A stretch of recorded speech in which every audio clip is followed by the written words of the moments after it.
अनि एउटा पढ्नुपर्छ पुस्तकहरू पनि पढ्नुपर्छ भनेर एउटा धेरैहरू कुरा भइहाल्यो। पढ्नुको नि अर्थ छ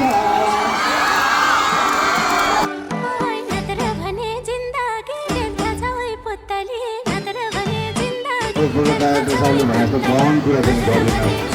तपाईँहरूलाई सिनेमा हेर्न